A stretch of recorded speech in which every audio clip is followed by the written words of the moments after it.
What's up, TCAN Clan, and welcome back to another video. Well, it seems like forever since I last uploaded, and as much as I want to tell you that I was sick or something, the only real sickness that I had is Phase 1 boredom. Even one of my guildies was so sad that I hadn't uploaded a video in a while that he made one for me about the hidden exploration of WoW, which I will be uploading after this one. Now, most of you probably don't know, but I'm actually not in a hardcore raiding guild, but rather a hardcore exploration guild, and we visit all sorts of places that we probably shouldn't be at.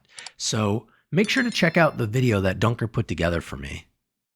Anyways, now on with today's video. Are you looking for a new farm with lots of mobs and fat numbers? How about a solid 600 gold per hour that doesn't even factor in boosting? Or maybe you're just looking for some new content so you can create YouTube videos. Well, look no further. Nestled away in the Icecrown Citadel is a chapel where there's 44 chosen zealots praying to Blizzard to release Phase 2 of Wrath before half the community quits the game. Now, these zealots are elite mobs that can't be slowed, but they only have about 30,000 health and a quick 1.5 minute respawn timer, which makes them great to farm. For starters, there are some prerequisites to doing this pull. First, we're going to need rocket boots for starting the pull. Then we're going to want to make sure we're in Unholy Presence to run away from the mobs.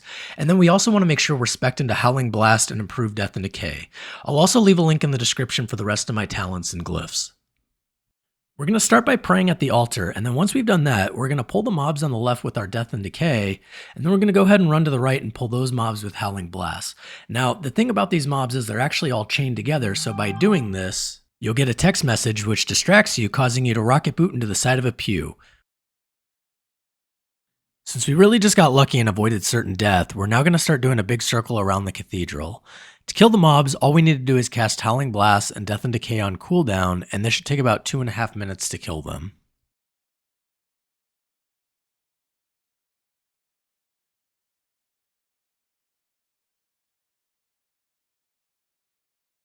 Now, you may be asking yourself, why would I want to do this farm when there's other farms out there?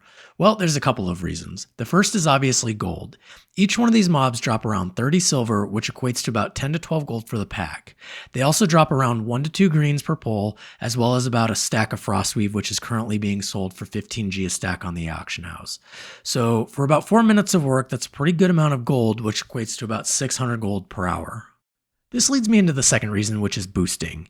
Now, this isn't the best boost out there, and you can certainly get more XP on your own, but there is one big advantage, which this is a full AFK XP farm where you don't need to worry about the people you're boosting going AFK or moving them in and out of a dungeon. I usually charge about 20G a reset, which puts this farm at about 900 gold an hour, and as you can clearly see on one of my alts, the XP is pretty good.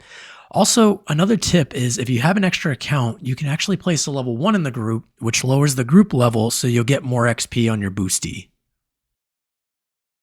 The final thing that I have is if you're leveling a Death Knight, you can actually come here at level 76 and solo these mobs in the same fashion, and this will give you some really good XP. Just don't forget your plus hit gear.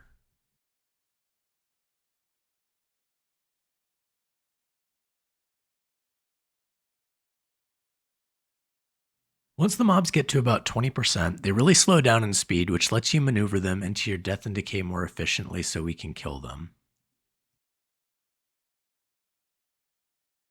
And there you have it, the Icecrown Cathedral Farm.